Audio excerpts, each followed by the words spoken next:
I will admit that Donald Trump has been investigated more than the normal is, so I won't necessarily take the Republicans' word on who it is that's redacted. The Democrats did that, though. The Democrats redacted. No. Jasmine Crockett just admitted Trump has been investigated more than usual in a new meltdown live on CNN. You guys gotta check this video out.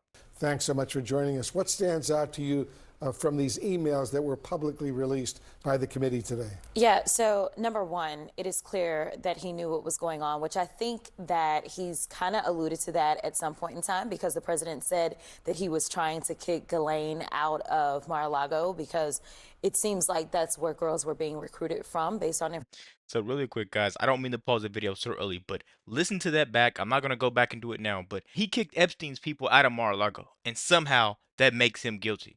I don't think that's a guilty verdict at all. I think that's desperation coming from the Democratic Party. information that we have.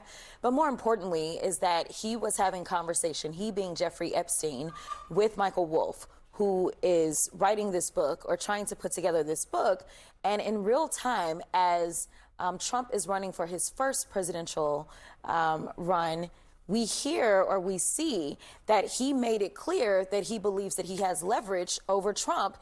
And he said that a Trump regime would basically open up, this is me paraphrasing, this is not exactly what he said, but basically it'd be a free-for-all. And as we've seen, especially in this second term, it's been a free-for-all where Trump has absolutely pardoned some folk that we know are terrible, and we are waiting on him to pardon Ghislaine Maxwell. I think that that's... Go look at some of the people that Biden just pardoned. People sit there and tend to forget the past presidencies of these horrible Democrats that we've had. Jasmine Crockett, it's getting harder and harder for you to hold up these lies. I'm done pausing the video, you guys, because every time she opens her mouth, I could just keep pausing and interjecting and keep saying stuff. I don't know if you guys noticed, but you're probably watching the video too, like, this fool. Like, who are you, Jasmine Crockett? Coming up soon, too. Yeah, an important point indeed. Congresswoman, let's take a closer look at that email from Epstein where he writes to the author, Michael Wolff, saying this, and it's a direct quote, redacted victim, the name was redacted. Mar-a-Lago, Trump said he'd asked me to resign, never a member ever. Of course, he knew about the girls as he asked Ghislaine to stop. Obviously, we don't have the full context here, but I'm curious, how do you read this specific email and what it means? Yeah, I think that it is showing that he was well aware and he was trying to cover his tracks at that point in time. And I think that that's what you saw from Jeffrey. Obviously, it'd be better if we could talk to Jeffrey today, but it was very interesting that ultimately Jeffrey Epstein died sitting in prison during Trump's administration. We had on Representative Marlin Stutzman earlier. He's a Republican, and he tried to make the case that President Trump is the most investigated person in the world, and he has not been accused of any criminal wrongdoing here. What do you make of that? Listen, they will do and say anything to cover themselves. I will admit that Donald Trump has been investigated more than the normal, but he just happens to be more corrupt and more criminal than any other president than we've had. I will point out he is the only president who has been convicted of 34 felony convictions that we've ever had in the Oval Office. So while we don't know exactly what crimes he may or may not have committed, just think of it this way. If you know that you didn't do anything, then why is it that you would be twisting members of your own party's arms, trying to get them not to release it? This would be exonerating. If you know that you are free and clear, then why not say, you know what, release the files? In fact, he campaigned on releasing the files because he didn't realize that anything that he was involved in whatsoever was involved in the files. But let me tell you something. Another thing that was said in that other email that he had with Michael Wolff was he was talking about if he wants to basically play hardball, we will make mention of the fact that he really has been on the plane. And I don't remember if it mentioned the island. Let's actually put... These people can turn into such nice people and so law-abiding citizens when it's time to go after Trump. Where was all of this when Obama was breaking the law? I have to say, I think he was breaking the law because YouTube, they'll do their thing with this video. But what was happening then? What about Biden? When these people were doing crazy stuff. Everybody's on Trump's head right now about the ballroom. What about when Obama did it and he had a basketball court, $400 million basketball court installed? I mean, come on, man. Like, No one opened their mouth then, but now that the white guy's doing it, it's a problem. That's come on, man. People want to be fair, but they don't want to be fair. That's come on. Put that email up just so our viewers can fully Yeah. understand what it says. I just hope the control room can put this email up. It says, I think you should let him hang himself. And this is in response to a question of whether CNN would plan to ask Trump in a town hall about the relationship with Epstein. Epstein said, how do we craft an answer for him? And Michael Wolff says in this email, I think you should let him hang himself. If he says he hasn't been on the plane or to the House, then that gives you a valuable PR and political currency. You can hang him in a way that potentially generates a positive benefit for you. Or if it really looks like he could win, you could save him, generating a debt. Of course, it is possible that when asked, he'll say Jeffrey is a great guy and has gotten a raw deal and is a victim of political correctness, which is to be outlawed in a Trump regime. Yes. That's a full email. Yes, yes, yes. That is clear that Jeffrey Epstein had something to hang over his head. Why else or how else could you have a debt that you are able to? Now, exactly what it was, who knows, right? And that's what we're trying to get to the bottom of. But the fact that Trump does not want these files to be out, to me, says that he has more to hide than him actually being able to exonerate himself.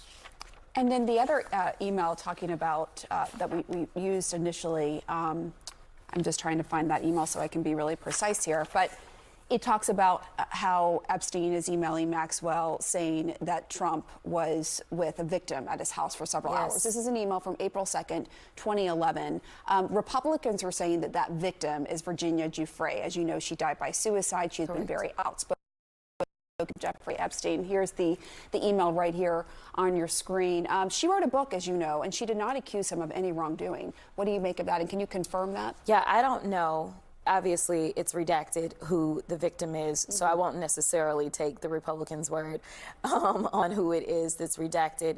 And I don't know why they would necessarily redact someone's name who is deceased at this point. The Democrats did that, though. The Democrats redacted. No. I understand, Okay, but I'm just saying, like, our biggest concern. Did you notice that when she heard that the Democrats did it, it changes her whole little narrative. Watch.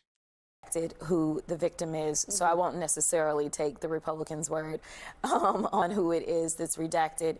And I don't know why they would necessarily redact someone's name who is deceased at this point. The Democrats did that, though. The Democrats redacted. No. I understand, Okay, but I'm just saying, like, our biggest concern is to actually make sure that we are protecting victims. And obviously, she wrote a book. She told her truth. Whether or not she told everything, who knows? Again, another person that we can't talk to because we have yet another side around this.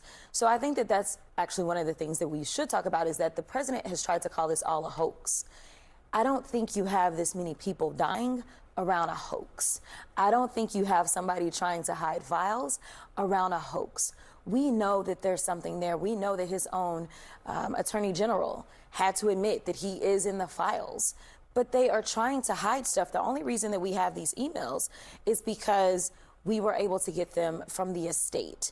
Not because the Department of Justice was releasing information, not because Kash Patel was releasing information, even though they've had subpoenas from the Oversight Committee for some time. Kash Patel continues to hold back information. So I thank God that there is somebody that still respects the law and still respects subpoenas in this country, but it's not the people that are empowered to do it, the people that actually conducted the investigation. Imagine what we may discover if we got the investigatory information versus getting something from an estate. Well, but we should also note that the head of the Oversight Committee is a Republican. It's Republican.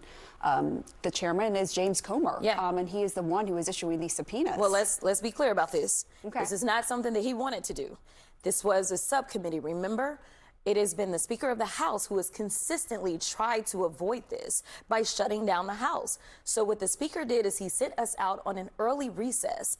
But before we left, it was a subcommittee of the Oversight Committee that actually did the motion for the subpoenas, and the Democrats kept pushing, and some Republicans actually joined with the Democrats. This was not led by James Comer. Like Marjorie Taylor Greene. Marjorie Taylor Greene, I don't know if she's on that subcommittee. Okay. But Nancy Mace is on that subcommittee for sure. She's actually the chair of that subcommittee. This subcommittee, the ranking member is Summer Lee. So it was that subcommittee. So this was actually the tail wagging the dog. I just want to be clear about that. And ultimately, the chairman had a vote that was bipartisan, that was the majority, and he had to do it. But whether or not they have been like slow rolling this, there is no question about the fact that they have. And you have had Marjorie Taylor Greene, I believe Thomas Massey. It's been some Republicans who want the full floor vote on this. Yeah, we've got 4. 4 out of the 219 Republicans, yes, in the House. The rest of them seem to be okay with being complicit with protecting pedophiles. These people have been hunting Trump for years, and the only thing they caught is their own reflection. Hey, look, Trump's not perfect, but he's awake, and that scares the people that profit from keeping you asleep. Let me know what you guys think about the quick video. Be sure to like, comment, subscribe if you're new, and as always, let me know what you react to. We're out.